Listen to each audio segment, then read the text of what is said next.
आइए हम आज के अपनी आराधना को शुरू करेंगे। मैं हर समय यहोवा को धन्य कहा करूँगा, उसकी स्तुति निरंतर मेरे मुख से होती रहेगी। मैं यहोवा पर घमंड करूँगा, नम्र लोग यह सुनकर आनंदित होंगे। मेरे साथ यहोवा की बढ़ाई करो और आओ हम मिलकर उसके नाम की स्तुति करें। परमेश्वर का धन्यवाद हो आज के सुंदर दिन के लिए, सप्ताह का पहला दिन जो परमेश्वर ने अपने बड़े अनुग्रह में हम सबको दिया है। परमेश्वर का धन्यवाद हो कि हम उसकी स्तुति और आराधना कर सकते हैं, उसके नाम को धन्यवाद दे सकते हैं। उस परमेश्वर ने जो बड़े काम हमारे जीवनों में किए हैं, उन कामों के लिए धन्यवाद दे सकते हैं। मेरे प्रियजनों, आज का ये पवित्र दिन परमेश्वर ने इसीलिए ठहराया है कि हम उस परमेश्वर की जिसने हमें बनाया और हमारे उद्धार के लिए अपने प्राणों को दे दिया, उस परमेश्वर की हम महिमा करें इस पवित्र दिन में। यहाँ पर प्रभु का दास इस प्रकार से लिखता है, मैं हर समय यहोवा को धन्य कहा करूँगा, उसकी स्तुति निरंतर मेरे मुख से होती रहेगी। मेरे प्रियजनों, परमेश्वर का दास कहता है मैं हर समय परमेश्वर को धन्यवाद देता रहूँगा और उसकी स्तुति निरंतर मेरे मुख से होती रहेगी। मेरे प्रियजनों, हर समय परमेश्वर का धन्यवाद देना इस बात को स्मरण कराता है प्रभु का दास। मेरे प्रियजनों, परमेश्वर को धन्यवाद देने के द्वारा हम अपने जीवन की बहुत सी ऐसे परिस्थितियों में, ऐसे हालातों में जो हमें डिस्टर्बिंग होते हैं, हम उन परिस्थितियों से पार पाते हैं। इसीलिए प्रभु का दास कहता है कि चाहे कैसी भी परिस्थिति क्यों ना हो, कैसे भी हालात क्यों ना हो, मैं परमेश्वर की स्तुति करूँगा, उसके नाम का धन्यवाद करूँगा। आइए मेरे प्रियजनों, जब हम इस आराधना को शुरू कर रहे हैं, हम सब जो अपने घरों में हैं, वीडियो के माध्यम से इस आराधना में जुड़ रहे हैं, आइए हम अपने ध्यान को प्रभु की ओर लगाएं, उसकी स्तुति और आराधना करने के लिए। चाहे जैसी भी परिस्थितियां हमारे सामने हैं, हम अपने ध्यान को प्रभु की ओर लगाएं, उसके उस प्रेम में, उसके उस आनंद में जो उसने हमें हमारे अपराध क्षमा करके हमें दिया है, उस आनंद में आनंदित होकर के परमेश्वर की आराधना हम करें।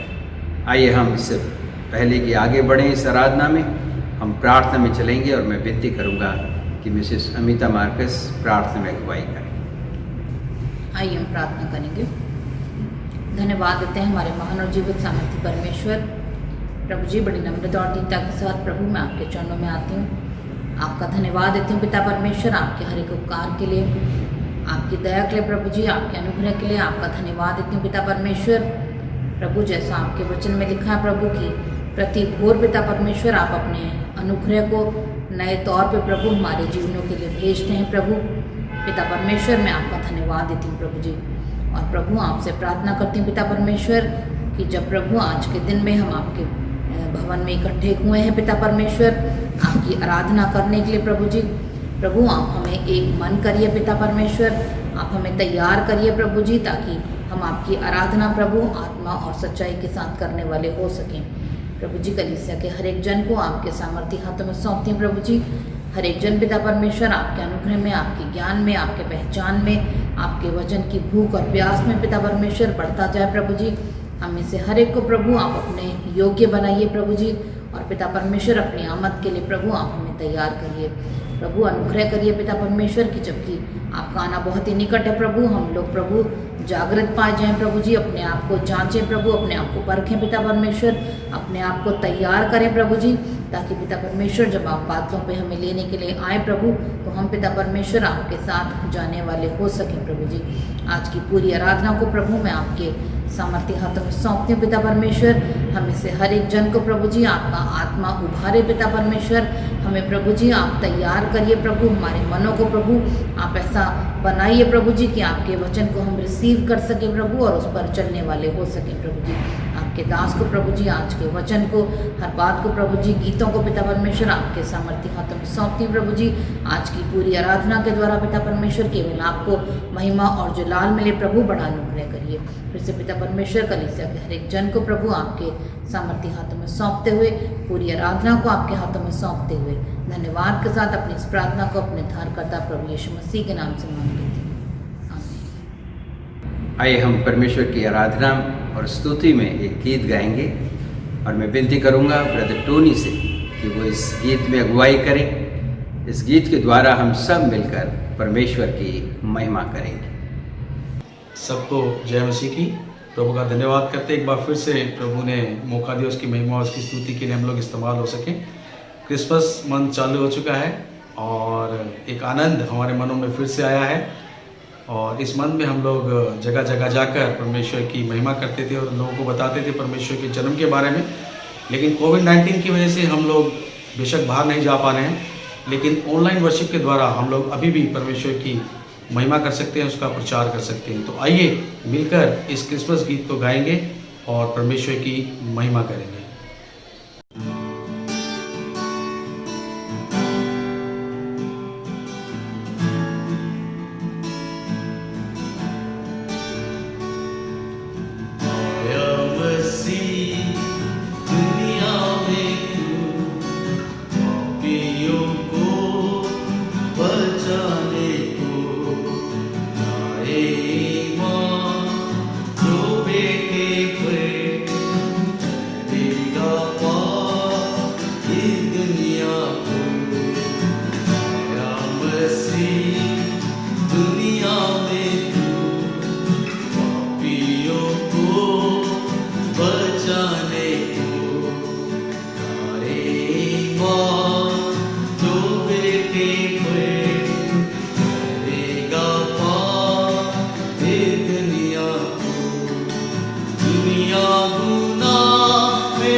आइए हम परमेश्वर के वचन में जो आज के मनन के लिए लिया गया है उस वचन को पढ़ेंगे, जो कि पाया जाता है पौलुस की दूसरी पत्री तीमुथियुस के नाम और उसका 3रा अध्याय और उसके 1 पद से और 17 पद। 2 तिमोथी चैप्टर 3 वर्सेस 1 to 17। और मैं विनती करूंगा कि चेहरा बराधना मरकुस इन पदों को हमारे लिए पढ़ें। 2 टिमोथी चैप्टर 3 वर्सेस 1 to 17। पर यह स्मरण रख कि अंतिम दिनों में कठिन समय आएंगे, क्योंकि मनुष्य स्वार्थी, लोभी, डींगमार, अभिमानी, निंदक, माता पिता की आज्ञा टालने वाला, कृतघ्न, अपवित्र, दया रहित, क्षमा रहित, दोष लगाने वाले, असंयमी, कठोर, भले के बैरी, विश्वासघाती, ढीठ, घमंडी और परमेश्वर के नहीं वरन सुख विलास ही के चाहने वाले होंगे। वह भक्ति का भेष तो धरेंगे, पर उसकी शक्ति को ना मानेंगे। ऐसों से परे रहना। इन्हीं में से वे लोग हैं जो घरों में दबे पाँव हो जाते हैं और उन दुर्बल स्त्रियों को वश में कर लेते हैं, जो पापों से दबी और हर एक प्रकार की अभिलाषाओं के वश में है, और सदा सीखती तो रहती हैं, पर सत्य की पहचान तक कभी नहीं पहुंचती। जैसे यन्नेस और यम्ब्रेस ने मूसा का विरोध किया था, वैसे ही ये भी सत्य का विरोध करते हैं।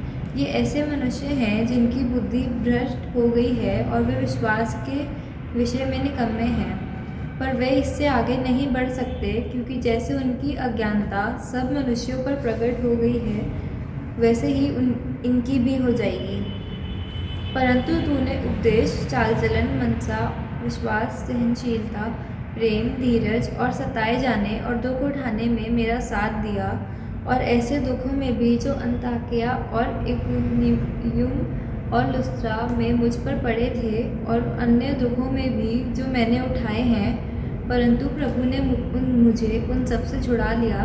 पर जितने मसीह यीशु में भक्ति के साथ जीवन बिताना चाहते हैं, वे सब सताए जाएंगे, परंतु दुष्ट और बहकाने वाले धोखे देते हुए और धोखा खाते हुए बिगड़ते चले जाएंगे। पर तू उन बातों पर जो तूने सीखी हैं और विश्वास किया है, ये जानकर दृढ़ बना रहे कि तूने उन्हें किन लोगों से सीखा है, और बचपन से पवित्र शास्त्र तेरा जाना हुआ है, जो तुझे मसीह पर विश्वास करने से उद्धार प्राप्त करने के लिए बुद्धिमान बना सकता है। संपूर्ण पवित्र शास्त्र परमेश्वर की प्रेरणा से रचा गया है, और उपदेश और समझाने और सुधारने और धार्मिकता की शिक्षा के लिए लाभदायक है, ताकि परमेश्वर का जन सिद्ध बने और उन भले काम के लिए तत्पर हो जाए। परमेश्वर अपने वचन के पढ़े और सुने जाने पे आशीष दे। मेरे प्रियजनों, आज का जो वचन पढ़ा गया यहाँ पर, उस वचन पर हम गौर करेंगे और परमेश्वर की महिमा और स्तुति के लिए प्रभु इन वचनों के द्वारा हमारी अगुवाई किस रीति से करते हैं, इन वचनों पर हम गौर करेंगे। आज जो हम ख़ास कर देखेंगे वो ये है कि परमेश्वर के वचन की महत्वपूर्णता, परमेश्वर का जो वचन है वो कितना महत्वपूर्ण है हमारे जीवनों के लिए।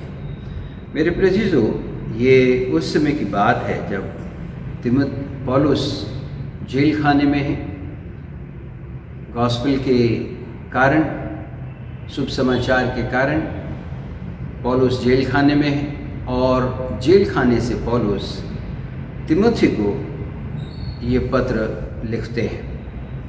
और ऐसे समय में मेरे प्रियजनों, जब परमेश्वर प्रभु यीशु मसीह का शुभ समाचार है वो बहुत ज़्यादा लोगों के द्वारा उसको ग्रहण नहीं किया जा रहा था और उसका मजाक उड़ाया जाता था, लोग ठट्ठा करते थे, लोग जो हैं हंसी में उड़ाते थे इस वचन को। ऐसे समय में शुभ समाचार को गार्ड करने के लिए, शुभ समाचार की रक्षा के लिए पौलुस जो हैं वो तीमुथियुस को इस पत्र को लिखते हैं। मेरे प्रियजनों, ये वचन के द्वारा, इस वचन के द्वारा हम देखेंगे कि पौलुस ने किन बातों को जो बहुत ही महत्वपूर्ण है जानना, यहाँ पर लिखते हैं तीमुथियुस को और तीमुथियुस को सावधान करते हैं और उसे कहते हैं कि जो मसीह का शुभ समाचार है उसको तू ध्यान रख, उसकी रक्षा कर, क्योंकि तीमुथी पौलुस के शिष्य हैं और पौलुस ने तीमुथी को इसीलिए बढ़ाया परमेश्वर के वचन में, परमेश्वर के वचन की शिक्षा में, कि वो प्रभु यीशु मसीह के शुभ समाचार को जैसा वह है, जैसा वो शुभ समाचार है वैसा लोगों तक पहुंचाया जाए, बगैर किसी डर के, बगैर किसी घबराहट के। यहाँ पर मेरे प्रिय संत पौलुस लिखते हैं, पर यह स्मरण रख, 3 अध्याय 2 तीमुथियुस 3 अध्याय उसके पहले पद में, पर यह स्मरण रख कि अंतिम दिनों में कठिन समय आएंगे। मेरे प्रिय संत पौलुस जो हैं तीमुथियुस से कहते हैं कि अंतिम दिनों में कठिन समय आएंगे, यह स्मरण रख। But understand this that in the last days there will come times of difficulty. कठिन समय आएंगे, और वो कठिन समय कैसे होंगे? दूसरे पद में संत पौलुस जो हैं लिखते हैं, वो कहते हैं, क्योंकि मनुष्य स्वार्थी, लोभी, डींगमार, अभिमानी, निंदक, माता पिता की आज्ञा टालने वाले, कृतधन, अपवित्र, दया रहित, क्षमा रहित, दोष लगाने वाले, असंयमी, कठोर, भले के बैरी, विश्वासघाती, ढीठ, घमंडी और परमेश्वर के नहीं वरन सुख विलास ही के चाहने वाले होंगे। वे भक्ति का भेष तो धरेंगे पर उसकी शक्ति को ना मानेंगे। ऐसों से परे रहना। मेरे प्रियो, यहाँ पर पौलुस जो हैं एक लंबी लिस्ट तीमुथियुस के सामने रखते हैं, और उस पूरी लिस्ट को रखने के बाद आखिरी जो लाइन है, 5वें पद की जो आखिरी शब्द हैं वो हैं कि ऐसों से परे रहना। अर्थात जो ऐसे ऐसे स्वभाव के, जो जिनका स्वभाव ऐसा है, जैसा अभी दूसरे पद से लेकर के 5 पद तक हमने पढ़ा, कि वो स्वार्थी हैं, लोभी हैं, डींगमार हैं, अभिमानी हैं, ऐसे लोगों से तू दूर रहना। मेरे प्रियो, बाइबल हमें बहुत ही स्पष्ट बताती है कि जो बुरी संगति है वो अच्छे चरित्र को बिगाड़ देती है। और इसलिए मेरे प्रियो, संत पौलुस जो हैं जेल खाने से तीमुथियुस को, जैसा तीमुथियुस को तैयार किया है पौलुस ने, जैसा तीमुथियुस को पौलुस ने परमेश्वर के शुभ समाचार, प्रभु यीशु मसीह के शुभ समाचार के लिए तैयार किया है, उसकी रखवाली के लिए तैयार किया है, संत पौलुस चाहते हैं कि तीमुथी जो हैं वो इस बात को स्मरण रखें, और ऐसे लोगों से जिनके जो स्वार्थी हैं, जो लोभी हैं, जिनके अंदर ये नाना प्रकार की बुराइयां हैं, जो कि परमेश्वर के शुभ समाचार और पवित्र आत्मा के उन कामों के अनुसार नहीं है, पवित्र आत्मा के उन फलों के अनुसार नहीं है जो परमेश्वर ने प्रभु यीशु मसीह में हम तक पहुँचाए हैं। इसलिए मेरे प्रियो, संत पौलुस यहाँ कहते हैं कि तू ऐसों से दूर रहना।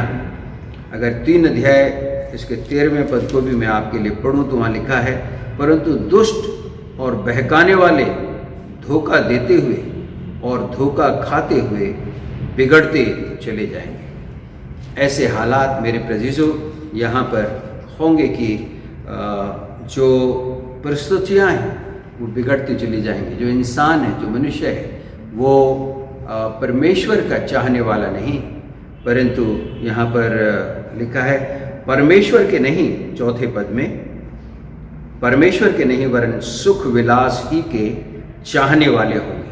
मेरे प्रियजनों, जो सुख विलास है उसके चाहने वाले होंगे। ऐसे समय इन अंतिम दिनों में संत पौलुस कहते हैं कि स्मरण रख, याद रख कि ऐसा समय आएगा। मेरे प्रियजनों, हम चारों तरफ अपने देख सकते हैं जो आपसी प्रेम है वो मनुष्य के बीच में से ठंडा होता चला जा रहा है, ख़त्म होता चला जा रहा है। मनुष्य जो है स्वार्थी और लोभी होता चला जा रहा है। दूसरों के हितों का ख्याल हमें नहीं है। और इसलिए मेरे प्रियजनों, जैसा आखिरी के चौथे पद में हम पढ़ते हैं, लिखा है, विश्वासघाती, ठीठ, घमंडी और परमेश्वर के नहीं वरन सुख विलास के चाहने वाले होंगे। ऐसों से संत पौलुस कहते हैं कि ऐसों से दूर रहना। मेरे प्रियजनों, ऐसे संगति, ऐसे लोगों की संगति जिनके अंदर ये सब बुराइयां पाई जाती हैं, परमेश्वर का वचन हमें मना करता है। वो कहता है ऐसों से परे रहना। मेरे प्रियजनों, समाज में अगर इस तरह की परिस्थितियां हमारे बीच में देखने को मिलती हैं तो वो समाज बिखरा हुआ, टूटा हुआ, और उस समाज में प्रेम नहीं परंतु स्वार्थ पनपता है। और मेरे प्रियजनों, परमेश्वर ने मनुष्य को इसलिए नहीं बनाया। परमेश्वर ने मनुष्य को इसलिए बनाया ताकि वो एक दूसरे को समझें, एक दूसरे के हित की चिंता करें और एक दूसरे की सहायता करें। जब वो कमज़ोर है एक, तो दूसरा जो बलवंत है, जो बलवान है, वो उसको उठाए।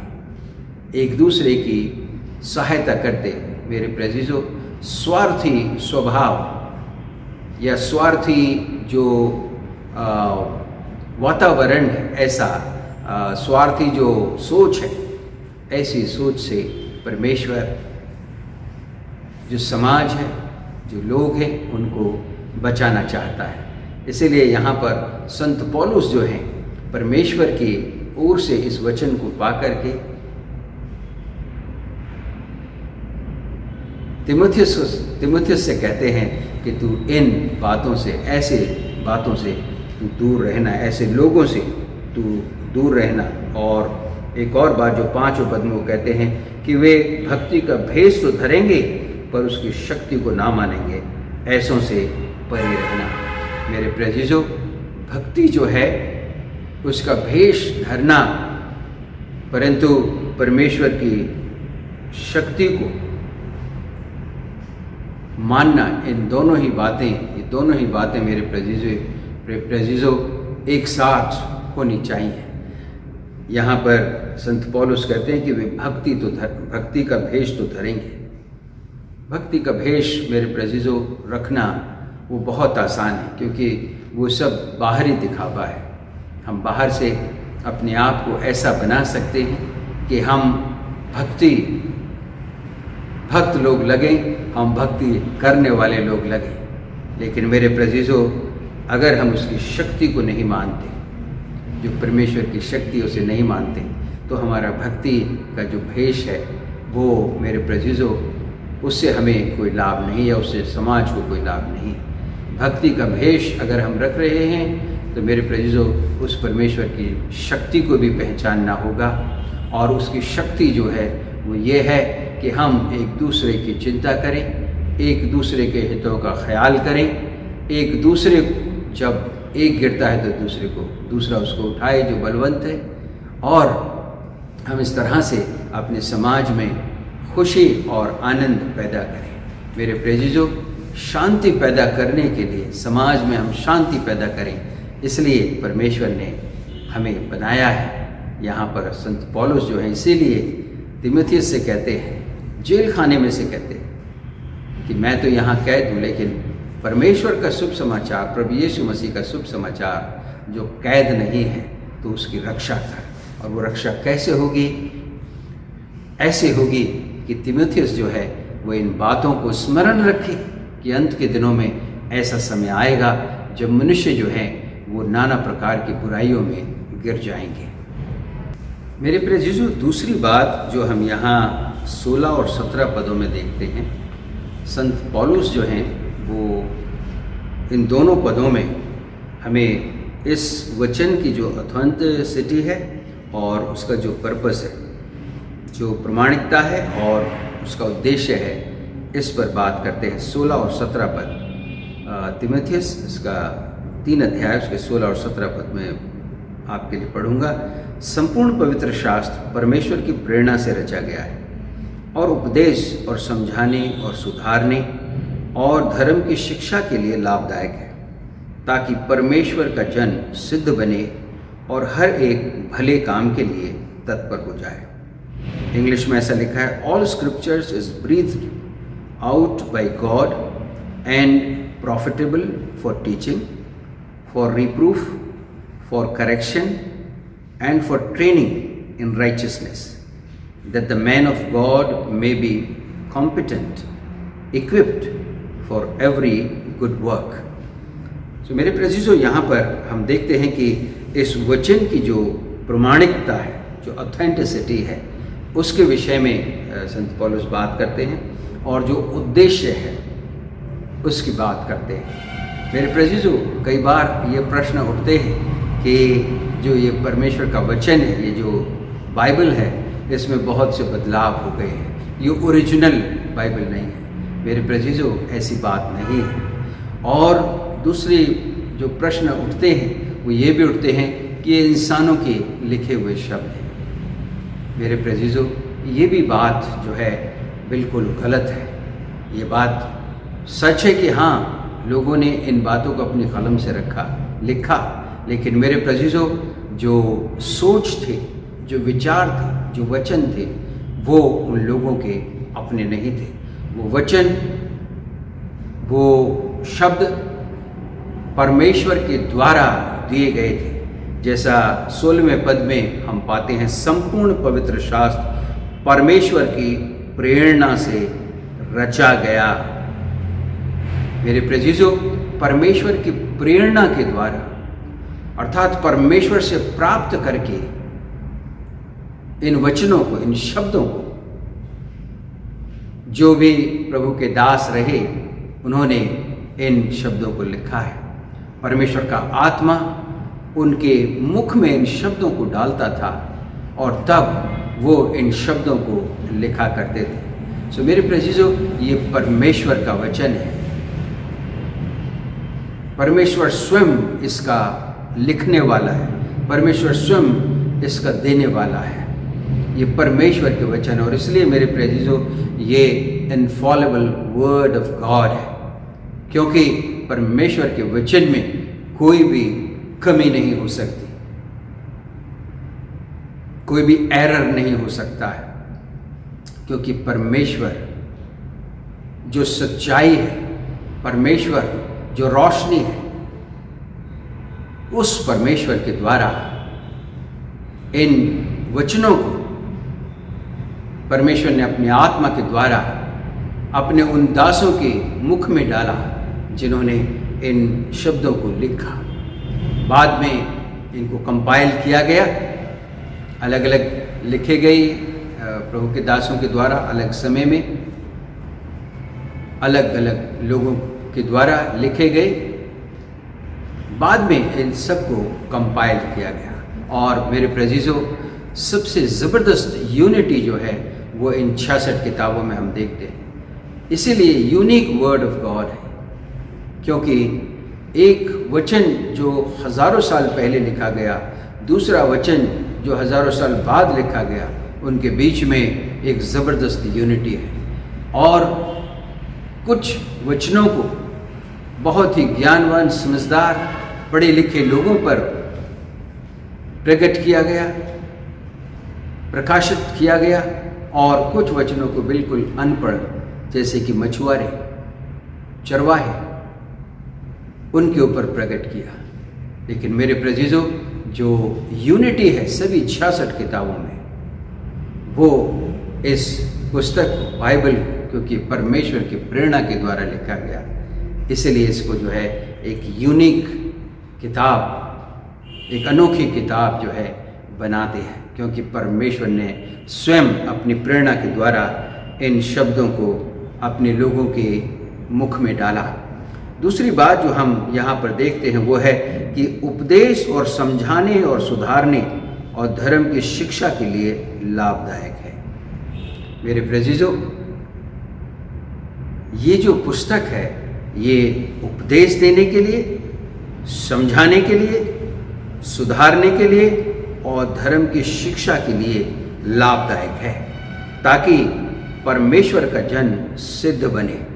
जो उद्देश्य है इस पुस्तक का, जो उद्देश्य है इन 66 किताबों का, जो उद्देश्य है परमेश्वर की इस वाणी का, परमेश्वर के द्वारा दिए गए इन वचनों का, ये है कि परमेश्वर का जन सिद्ध बने। जो करेक्शन है, जो सुधारने के लिए, समझाने के लिए, उपदेश देने के लिए और धर्म की शिक्षा के लिए ये लाभदायक है। सो मेरे प्रेज़िज़ों, परमेश्वर का वचन हमें इसलिए दिया गया है ताकि इसके द्वारा सुधार किया जाए समाज का।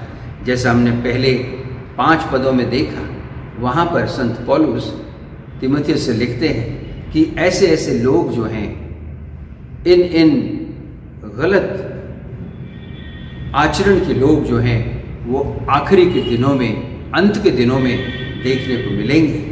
और ऐसे समय में हे तीमुथियुस, तू परमेश्वर के उस शुभ समाचार को, प्रभु यीशु मसीह के उस शुभ समाचार को रक्षा करने के लिए, सुरक्षा करने के लिए इन वचनों के द्वारा उन्हें करेक्ट करना, उन्हें सुधारना, उन्हें समझाना।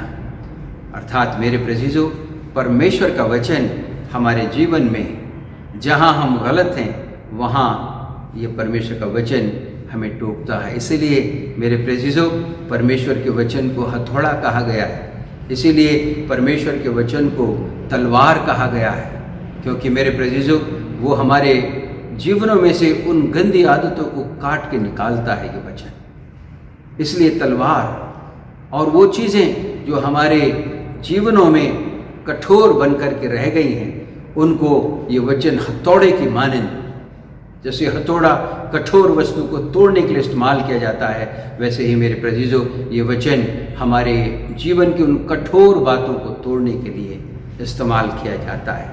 मेरे प्रेज़िज़ों, ये परमेश्वर का वचन है, परमेश्वर के मुख से निकला है, किसी इंसान का वचन नहीं है। इसीलिए जब ये वचन हमारे सन्मुख आते हैं तो हमें उस पर गौर करना चाहिए, उन पर विचार करना चाहिए। अगर ये वचन हमारे अंदर को सुधार चाहते हैं तो सुधार के लिए हमें तैयार रहना चाहिए। अगर ये वचन हमारे अंदर से कुछ चीज़ों को निकालना चाहते हैं तो हमें उन चीज़ों को छोड़ने के लिए तैयार रहना चाहिए, क्योंकि मेरे प्रेज़िज़ों, जो उद्देश्य है वो 17वें पद में, ताकि परमेश्वर का जन सिद्ध बने, ताकि हम सिद्ध बन जाए। लिखा है that the man of God may be competent, equipped for every good work. हर अच्छे काम के लिए हम तैयार किए जाएं, हर अच्छे काम के लिए हम सिद्ध बन जाएं। मेरे प्रेज़िज़ों, परमेश्वर इस वचन के द्वारा हमें अपनी सिद्धता प्रदान करता है। मेरे प्रेज़िज़ों, कई बार हम परमेश्वर के वचन को जगह जगह पर और अपने समय के मुताबिक, अपनी परिस्थितियों जो हमें सही लगते हैं उसके अनुसार हम उन्हें लेना चाहते हैं। लेकिन मेरे प्रेज़िज़ों, परमेश्वर का वचन जो है वो ऐसा नहीं है। इस वचन को जो सुनाता है उसको भी वो ये वचन उतना ही प्रभावशाली होता है जितना कि उसको जो सुन रहा है। दोनों ही ये दो-धारी तलवार है मेरे प्रेज़िज़ों, परमेश्वर का वचन। इसको सुनाने वाला और सुनने वाला दोनों ही इसकी धार से जो है वो बचते नहीं हैं। दोनों के जीवन की कमियों को ये वचन जो है उजागर करता है और करेक्ट करता है। मेरे प्रेज़िज़ों, मैं यहाँ पर एक उदाहरण आपके सन्मुख लाना चाहूँगा, जो कि यूहन्ना उसके 8 अध्याय और उसके 1 पद से और 11 पद तक में मिलता है। मैं इन सारे पदों को आपके सामने नहीं पढ़ूँगा, लेकिन ये जो वृत्तांत है ये पूरा वो वृत्तांत है कि कुछ लोग हैं, मैं थोड़ा सा जल्दी से पढ़ दूँ। 3 पद में लिखा, तब शास्त्री और फरीसी एक स्त्री को लाए जो व्यभिचार में पकड़ी गई थी और उसको बीच में खड़ा करके यीशु से कहा, हे गुरु, यह स्त्री व्यभिचार करते हुए पकड़ी गई है। व्यवस्था में मूसा ने हमें आज्ञा दी है कि ऐसी स्त्री पर पथराव करें, अतः तू इस स्त्री के विषय में क्या कहता है। 6 पद की जो आखिरी लाइन है वहाँ पर प्रभु यीशु मसीह कहते हैं, परंतु यीशु झुककर उंगली से भूमि पर लिखने लगा। जब वे उससे पूछते ही रहे तो उसने सीधे होकर उनसे कहा, तुम में जो निष्पाप हो वही पहले उसको पत्थर मारे। उसने कहा, हे प्रभु,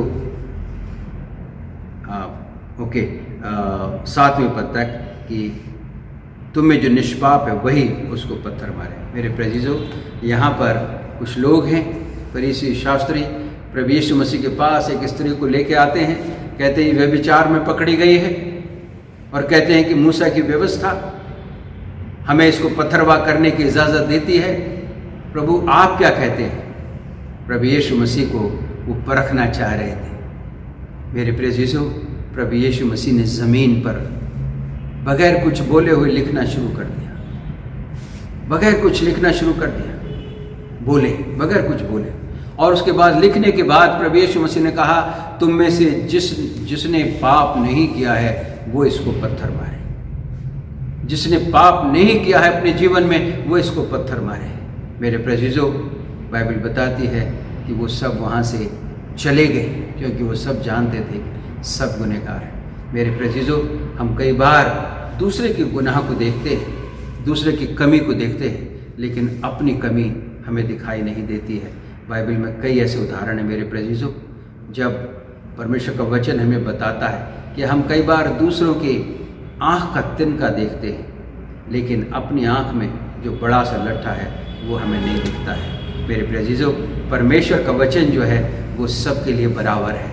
यदि वो उस स्त्री के लिए जिसने व्यभिचार किया था उसके लिए अगर वो कठोर था, उसके लिए अगर वो व्यवस्था में उसको पत्थरवा करने की इजाज़त देता था, तो उनको भी जो उसे पकड़ के लाए थे, अगर उन्होंने गुनाह किया है, शायद प्रभु यीशु मसीह ने ये भी लिखा होगा कि तुम इस स्त्री को तो ले आए, लेकिन जिसने इसके साथ व्यभिचार किया वो कहाँ है, क्योंकि वो भी व्यभिचारी है, वो भी दोषी है। मेरे प्रेजिजो, परमेश्वर का वचन दोधारी तलवार है, वो हर एक को काटता है। मेरे प्रेजिजो, यहाँ पर संत पौलुस कहते हैं तीमुथियुस से, तीमुथी तो ध्यान रख इस वचन के द्वारा, जिसके द्वारा परमेश्वर हमें करेक्ट करना चाहता है, हमारे जीवन में सुधार लाना चाहता है, इस वचन का तो प्रचार कर और इस वचन को पूरी रीति से माना जाए, क्योंकि ये परमेश्वर के जीवित परमेश्वर के मुख से निकला हुआ वचन है।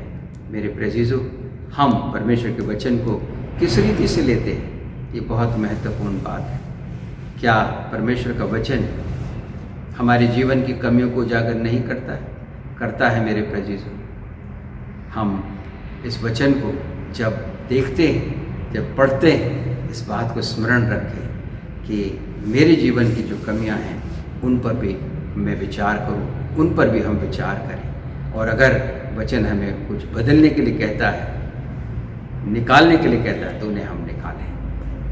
प्रियजनों, 4 अध्याय 2 तीमुथियुस 4 अध्याय और उसके 2 पद से और 4 पद तक भी मैं इसी विषय में आपके सामने रखना चाहूँगा। यहाँ लिखा है कि तू वचन का प्रचार कर, समय और असमय तैयार रहे, सब प्रकार की सहनशीलता और शिक्षा के साथ उलाहना दे और डांट और समझा, क्योंकि ऐसा समय आएगा जब लोग खरा उपदेश ना सह सकेंगे, पर कानों की खुजली के कारण अपनी अभिलाषाओं के अनुसार अपने लिए बहुत से उपदेशक बटोर लेंगे और अपने कान सत्य से फेर कर कथा कहानियों पर लगाएंगे। मेरे प्रेजिजो, संत पौलुस जो हैं तीमुथियुस को 4 अध्याय में उसके 2 पद से 4 पद तक कहते हैं कि तू समय और असमय तैयार रहे, अर्थात हर समय तैयार रहे, वचन का प्रचार कर और सब प्रकार की सहनशीलता। मेरे प्रेजिजो, जो सत्य है उसका जो प्रचार है वो सहनशीलता के साथ होना चाहिए। अगर हम सत्य को बता रहे हैं तो सत्य जो है मेरे प्रियजनों, हमें कभी भी परमेश्वर का सत्य जो है वो कभी भी हमें असहनशील नहीं बनाता है।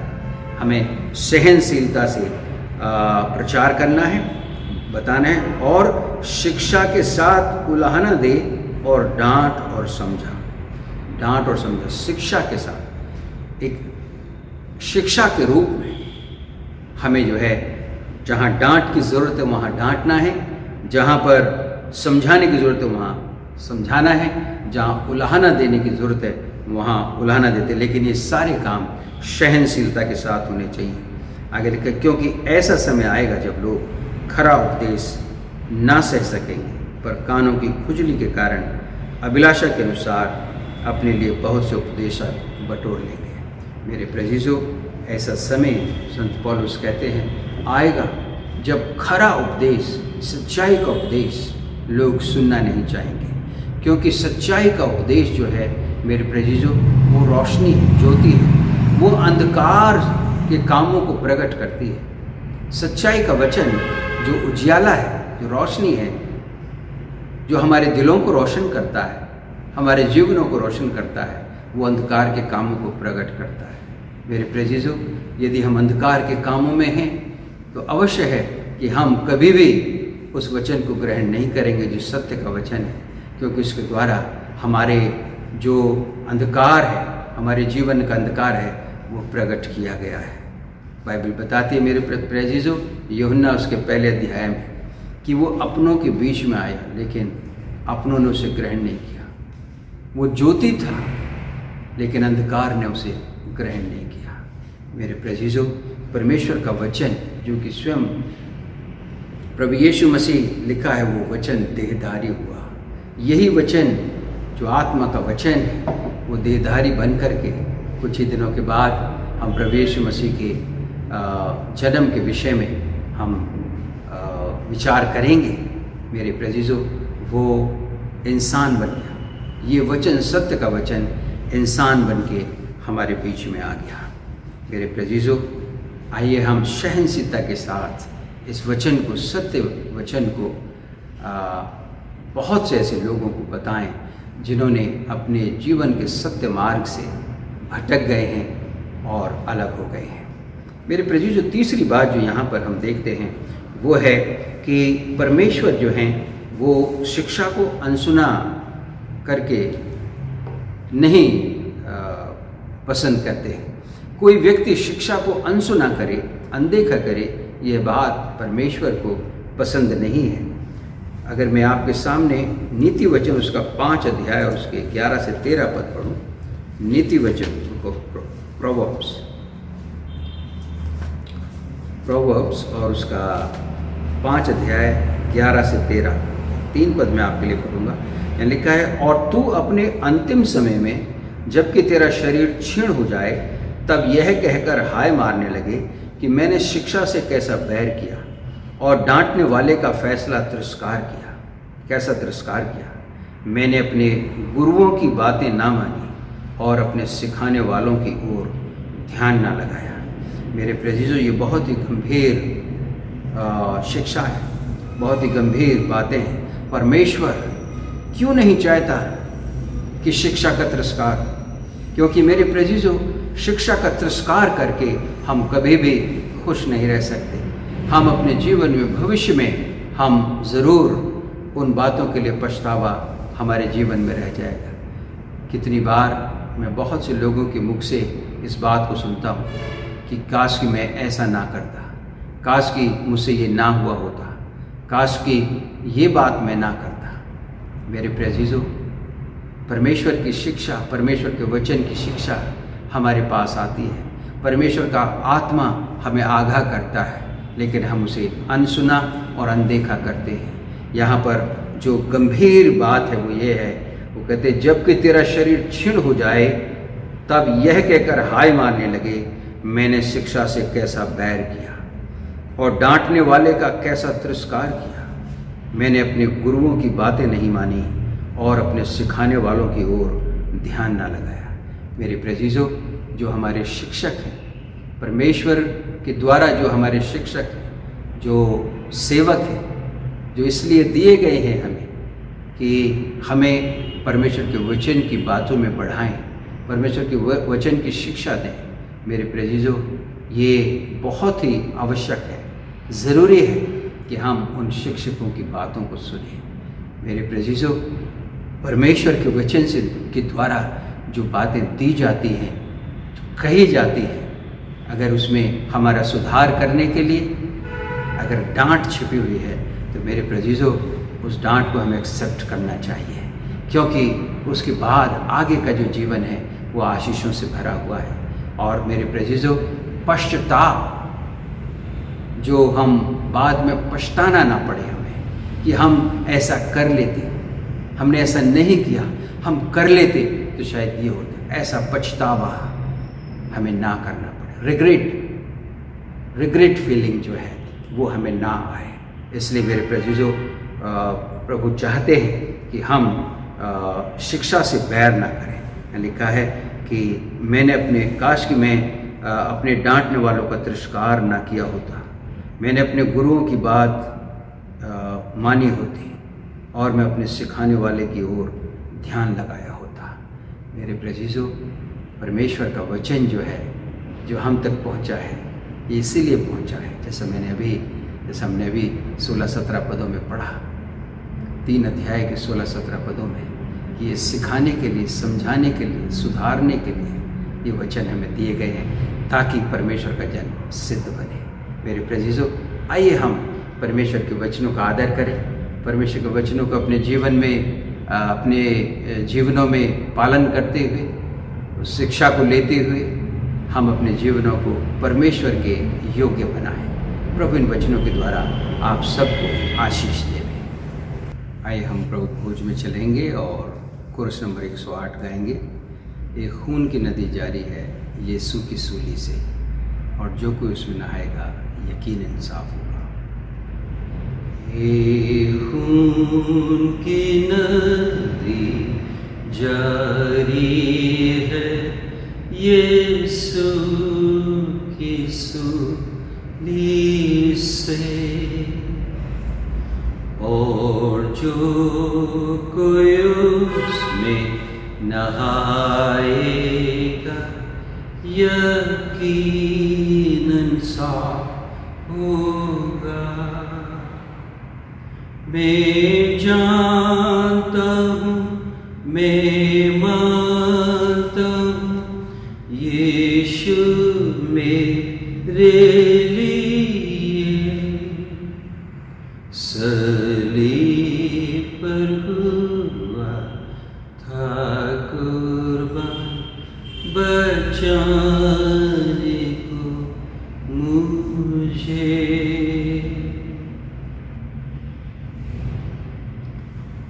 परमेश्वर का वचन सुने। क्योंकि ये बात मुझे प्रभु से पहुंची और मैंने तुम्हें भी पहुंचा दी कि प्रभु यीशु ने जिस रात वो पकड़वाया गया रोटी ली और धन्यवाद करके रोटी तोड़ी और कहा, यह मेरी देह है जो तुम्हारे लिए है, मेरे स्मरण के लिए यही किया करो। इसी रीति से उसने ब्यारी के पीछे कटोरा भी लिया और कहा, यह कटोरा मेरे लहू में नई वाचा है, जब कभी पियो तो मेरे स्मरण के लिए यही किया करो।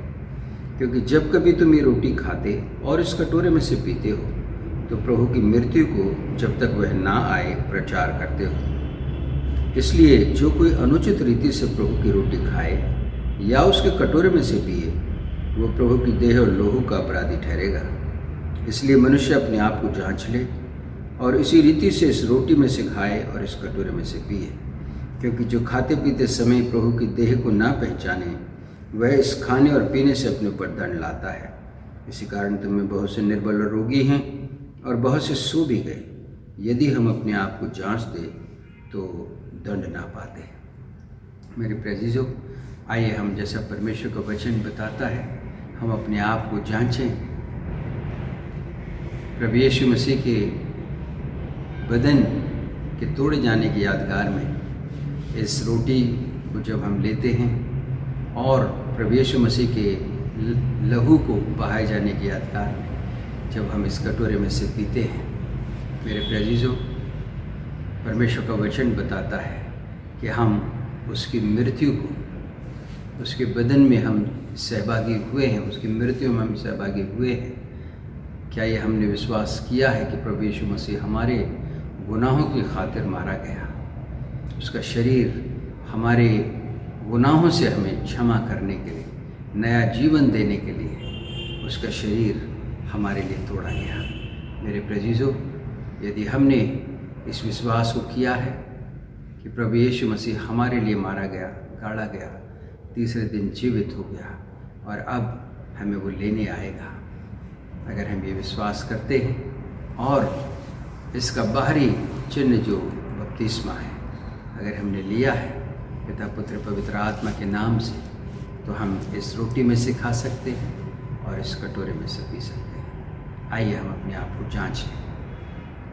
हम अपनी आंखों को बंद करेंगे और प्रार्थना में चलेंगे। धन्यवाद पिता परमेश्वर, इन दोनों पदार्थों के लिए, रोटी और दाखरस जो आपके मृत्यु की यादगार में है। पिता परमेश्वर, आपने स्वयं अपने चेलों के साथ आखिरी भोज खाया और उन्हें प्रभु रोटी दे करके कहा कि मेरा शरीर तुम्हारे लिए इसी रीति से तोड़ा जाएगा जो तुम्हें जीवन देगा। और ब्यारी के पीछे कटोरा लिया, कहा ये नई वाचा का लहू है, तुम्हारे गुनाहों के लिए बहाया जाता है। मेरा लहू तुम्हारे गुनाहों के लिए बहाया जाएगा। पिता परमेश्वर, धन्यवाद देते हैं प्रभु इन दोनों ही पदार्थों के लिए जो प्रभु यीशु मसीह के मृत्यु की यादगार में हमारे सन्मुख है। इन दोनों ही पदार्थों को आशीषित करें और मेरी प्रार्थना है प्रभु, जब आपके बच्चे इन दोनों पदार्थों में से लेते हैं और आपकी मृत्यु के साक्षी बनते हैं, पिता परमेश्वर, प्रत्येक के जीवन के द्वारा आपकी मृत्यु की गवाही निरंतर होती रहे। धन्यवाद के साथ इस प्रार्थना को अपने उद्धार करता प्रभु यीशु मसीह के नाम से मांगते हैं, आमीन।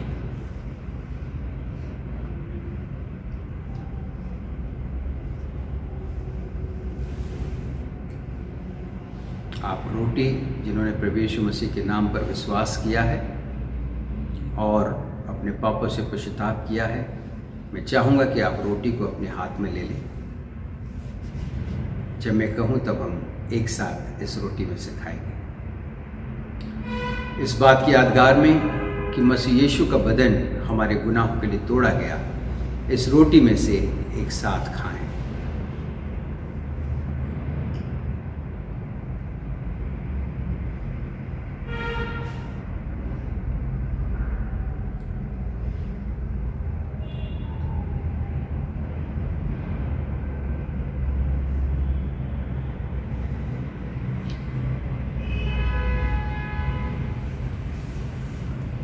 इस बात की यादगार में कि मसीह यीशु का लहू हमारे गुनाहों के लिए बहा, इस कटोरे में से एक साथ पिएं।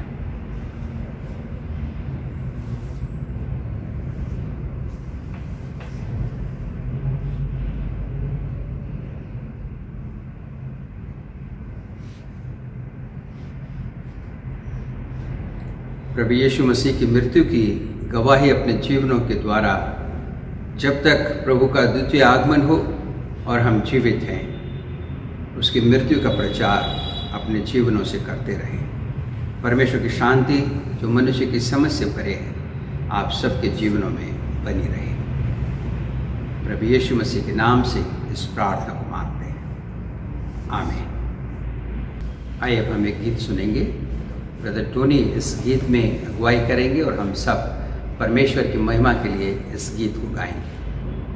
धन्यवाद इस सुंदर वचन के लिए जो प्रभु के दास के द्वारा दिया गया। आइए एक और गीत गाकर परमेश्वर की महिमा करते हैं। ये क्रिसमस सॉन्ग है, हम सबको आता है, हमारी मसीही गीत की किताब में है। सो मिलकर ताली बजाकर इस गीत को गाएंगे। इस गीत के बोल हैं, खुशियों की बहार लिए पापी का उद्धार लिए। इस गीत के द्वारा प्रभु हम सबको आशीष देवे।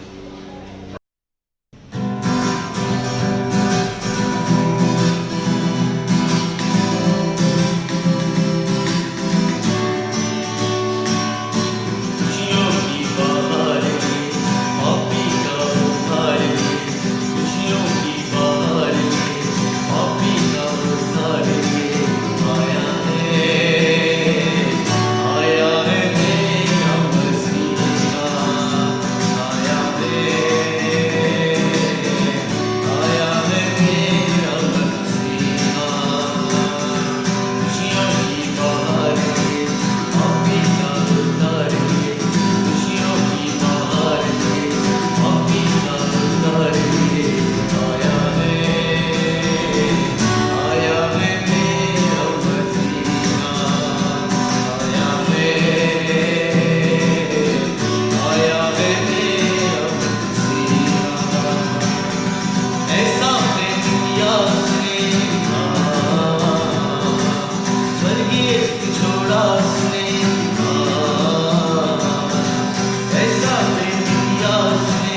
आइए हम अपनी आंखों को बंद करें और प्रार्थना में चलें। हमारे जीवित और महान परमेश्वर, अनुग्रहकारी दयालु पिता, धन्यवाद देते हैं पिता परमेश्वर इस सुंदर वक्त के लिए जो आपने हमें दिया, जिसमें पिता परमेश्वर हम आपके वचन के द्वारा आपकी वाणी को सुन सकते हैं, समझ सकते हैं, सीख सकते हैं, पढ़ सकते हैं। पिता परमेश्वर, आपके वचन प्रभु जी जो हमें सुधारने के लिए, सिखाने के लिए, समझाने के लिए दिए गए हैं, ताकि परमेश्वर का जन, आपका जन जो है वो सिद्ध बने। पिता परमेश्वर, मैं धन्यवाद देता हूँ कि ये वचन आपकी ओर से मिले हैं। ये किसी इंसान के शब्द नहीं, परंतु प्रभु आपने अपनी आत्मा के द्वारा अपने बच्चों पर प्रकट किए और उन्होंने इन वचनों को हम तक पहुँचाया। और इसका सबसे बड़ा प्रमाण ये है प्रभु कि भिन्न भिन्न समय पर, बहुत बहुत समय के अंतराल में ये 66 किताबों का संग्रह जो बाइबल है लिखी गई, और बहुत समझदार लोगों, पढ़े लिखे लोगों के द्वारा लिखी गई, और बहुत सी किताबें बहुत ही छोटा जो बहुत ही उनकी पढ़ाई लिखाई बहुत कम थी उनके द्वारा लिखी गई। लेकिन उन समय का अंतराल रहा, शिक्षा का अंतराल रहा, लेकिन सभी ने जो वचन लिखे हैं वो सब सारे वचन एक दूसरे के साथ यूनिटी में है, एकता में है। और यही सबसे बड़ा प्रमाण है ये कि यह आपका वचन है, क्योंकि आपका आत्मा था जो एक पढ़े लिखे इंसान को भी इन वचनों को दे रहा था, और आपका आत्मा ही था जो एक उस व्यक्ति को जो कि मछली पकड़ने वाला है, भेड़ों को चराने वाला है, उनको इस वचनों को दे रहा था। इसीलिए ऐसी ज़बरदस्त यूनिटी, एक यूनिकनेस इसमें पाई जाती है। धन्यवाद पिता परमेश्वर इन बहुमूल्य वचनों के लिए, जो पिता परमेश्वर हमें अपने जीवनों को एक दूसरे की उन्नति के लिए, एक दूसरे के सहारे के लिए, एक दूसरे को बढ़ावा देने के लिए ये वचन प्रभु आपने हम तक पहुँचाए हैं।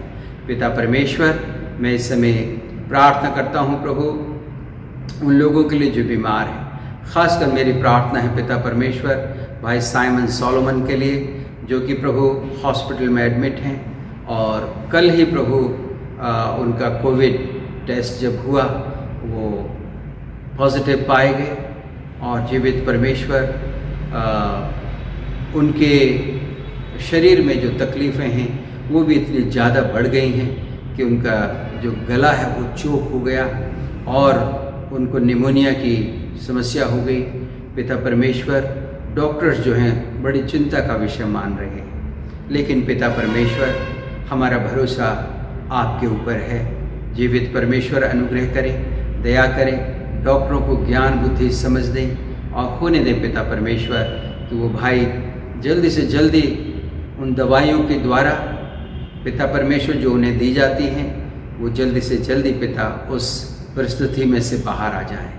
वो प्रभु उनका गला खुल जाए और उनका जो निमोनिया है वो सब ठीक हो जाए, वो स्वस्थ होकर के अपने घर आएँ और आपकी महिमा करें।